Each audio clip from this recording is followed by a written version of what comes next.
सिंदूर के कार्यक्रम के आगे बढ़ावा आप सिंदूर दान करवाओ सिंदूर दान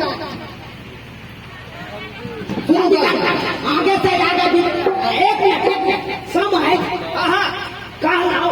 जे दान दक्षिणा जे गछने चाहिए से एखन तक देलिए सरकार के सिंदूर दान होय दियो ना सब हेतै एना केना होय दिए अहाँ काले बराती एक समय हम अहाँ के 5 लाख रुपया दान दे लेकिन एखन तक देलिए यहाँ 5 लाख रुपया सरकार सबटा हेतै पहले विध होय दियो ना विध होय दियो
गरीब आदमी के पाई में हाथ लगा बेटी का विवाह नहीं है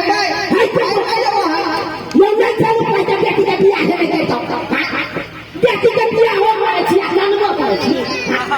ये देखा में पहले रुपया कैसे तकर बाद बेटी का बियाह करे जाते अहां जे कह रहल छी कनी मनी दान दे दा मांग रहल छी का आई अते 5 लाख रुपया कत से लेबै आ 5 बारी सोना कत से लेबै अरे कहां से लाओ लेकिन हमरा अखन के अखन चाहिए 5 लाख रुपया आ 5 भाई सोना बुझल कि नहीं आप निकालिए समय आपके निर्दय नहीं बनवा नहीं मानो हम के है कट्टी के लाज रखो हम पगड़ी के लाज रखो समय कच्ची लाज रखिए इस तरह से देखे बच्चे बता क्या स्टाइल करिए देखा हो बाबू साइड में रहो हम बात करे छी जब तक हम नहीं भागो तब तक तोरा संदूक के भागो हां नहीं भरे दे छै हां समझी बना न्याय भरे तेरा बेटी के साथ अन्याय भरे कभी नहीं ठीक बात हम का चलो हिसाब से जे है ओते पैसा लेबे कर्जा बिया मुठा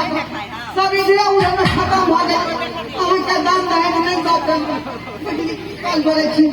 हमरा बेटी के अपना स्वीकार कर लिया हो गया कानून अपन घर में बना दिया अपन घर में बना अहाँ के लगे कोला ठीक बात देबे नहीं अहाँ के बात जुबान दै छी अहाँ के यो सरकार हाथ कहने रही ओइ समय में गए चलिए लेकिन गांव घर में लोग को पैसा नहीं दो करके कर्जा दिया तै दुआरे मजबूर हो गया सब तो नहीं देबे तो हम पराती लोग वापस जाय छी नहीं नहीं भैया छोड़ चल समय आपके निर्णय नहीं पड़ेगा पत्ते में बोलो ये निर्णय नहीं पड़ेगा किने काने बने गोर पकड़े छी अहाँ गोर पकड़े छी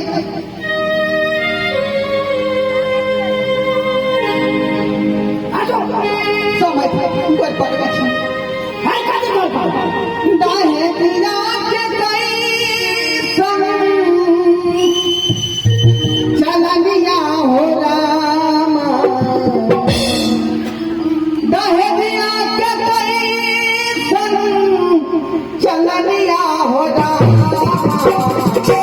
पानी कैसे दे दुनिया हो राम पानी कैसे दे दुनिया हो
कर को तुम सब है समाज के लोग की कर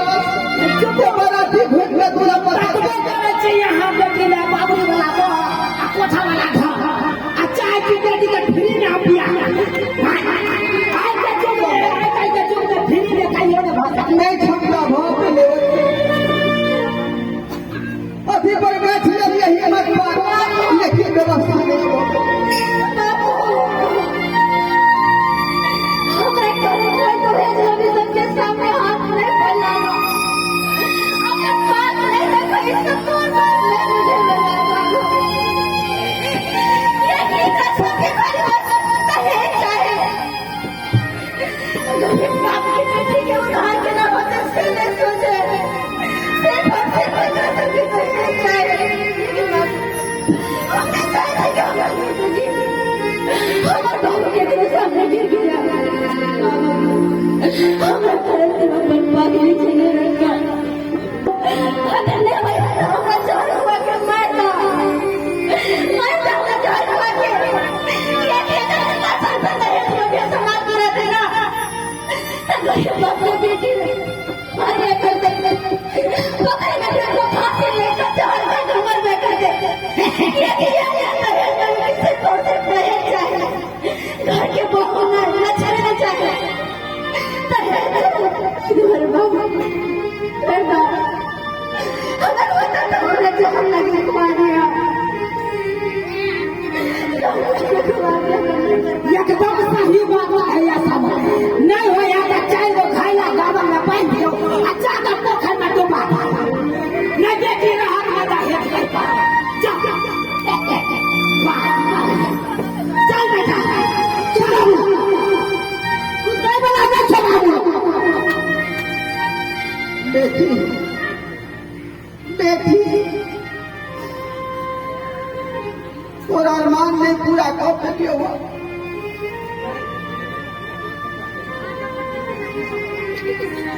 हाँ समय माफ करिए आखिरी बार कह रहा थी यहाँ पे अगर बेटी का विवाह करवावेला चाहे तो 5 लाख रुपया का सोना हम आपके कट्ठा में है तो सारा जो माफिया खड़े कर रहे हैं कथे था हर खाना छोटा हर खाना छोटा लेकिन जब वहाँ दहेज में उतर गई ना तो हम उठाए नहीं हम बिना दहेज के शादी कर सकते बिना दहेज के शादी कर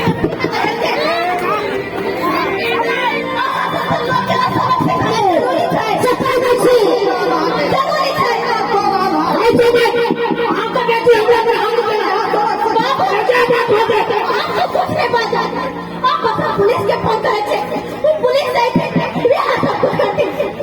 ऐसा हेज भी करते हैं वे करना दिखा होता है बड़ा पुलिस के बिहार में कहते हैं मंदिर बहुत छोटा है लेकिन सब छोड़ के बना तो क्या है बेटी वाला से कम दबाव है बड़ा पुलिस के हेलो गिरफ्तार करा हेलो इंस्पेक्टर साहब हाँ हेलो बोलिए जी हम वहाँ से बोले थे अच्छा क्या बात है हेलो मेरे को शादी बहुत हो जाए और मैं शादी में बीच शादी में शादी में कर गया लगा किस लिए सिंदूर दान के समय शादी में कर गया वो दहेज के कारण ओ दहेज बढ़ता ये है हाँ दूल्हा के बाद कहे जब दूल्हा दहेज चाहिए शादी नहीं होते तो जल्दी से जल्दी आइए करिए था ठीक है उन लोगों को रोक के रखिए हम अभी आ रहे हैं जल्दी ओ बाबू अरे ये छोड़ दे भाई पुलिस के फोन कर करे आज फंसवा के चक्कर में चला गया या तो सही निकाल पकड़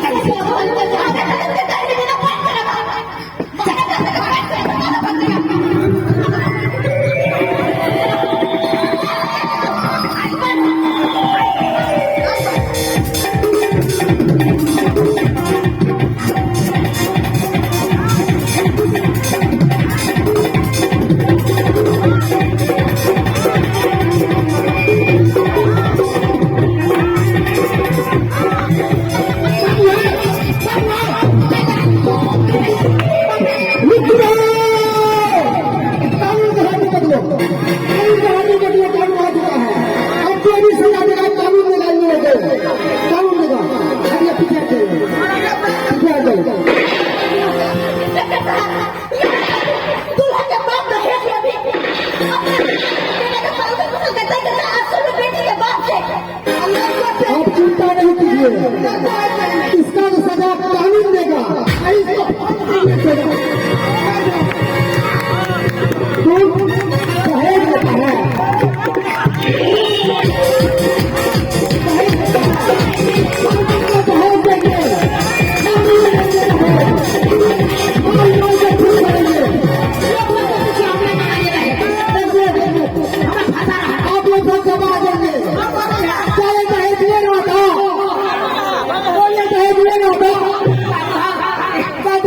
पहले क्या रहा ये भाई साहब बचा लो अब कहाँ जाओगे बच्चे? अब तो पब्लिक भी तुम्हारे साथ दे रही है, गवा दे रही है।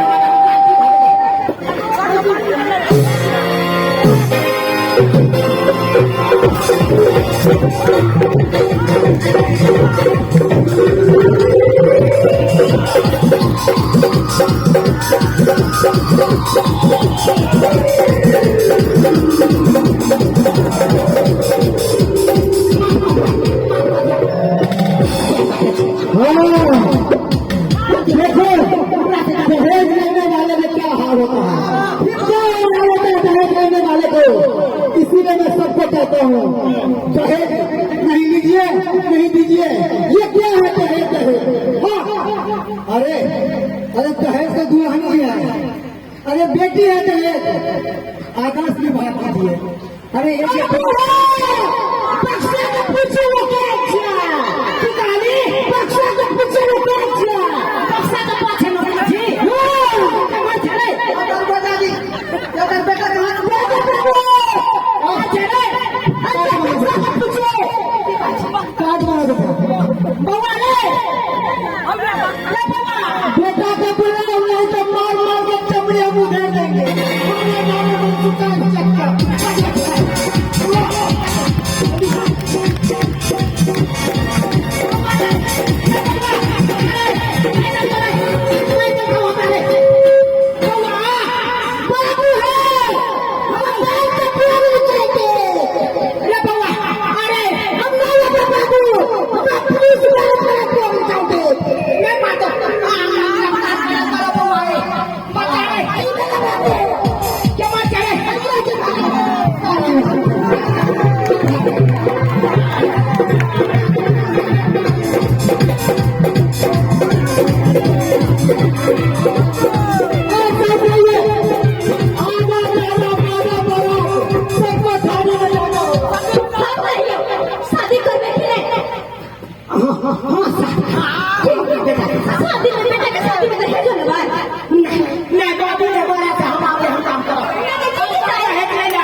सही बात कर दिया दुल्हने ही दहेज है दुल्हने दहेज हो एक रुपया नहीं मांगा बाबा से दहेज 1 रुपया नहीं फिर में बिया करना चाहे छी आधार सुविधा अच्छा चलो विदा का वादा वो बताइए, वो भाई साहब बताइए तो आदर्श विभाग में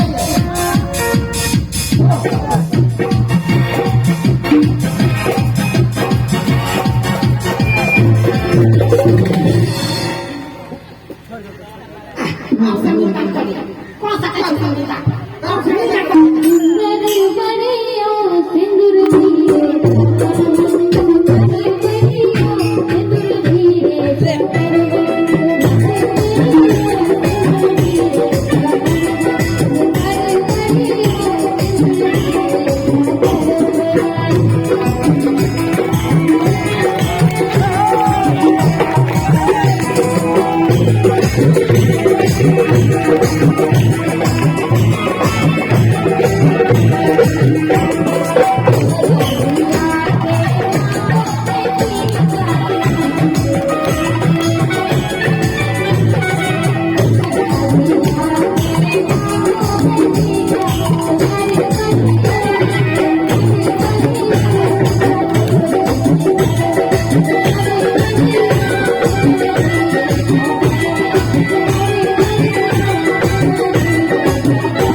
Thank you.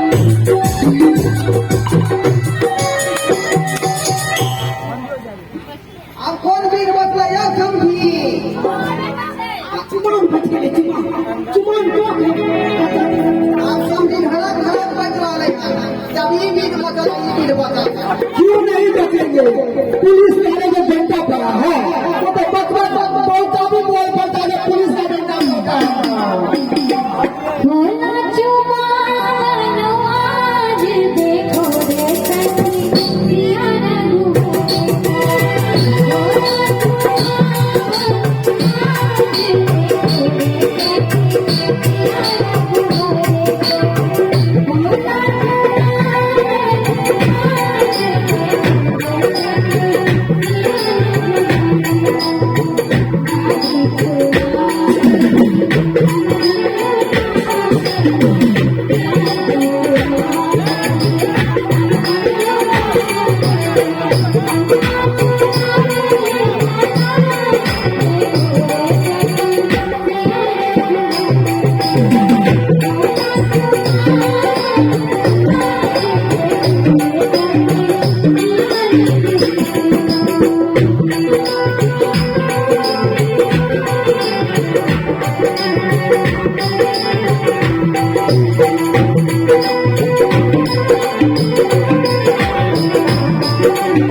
Thank you.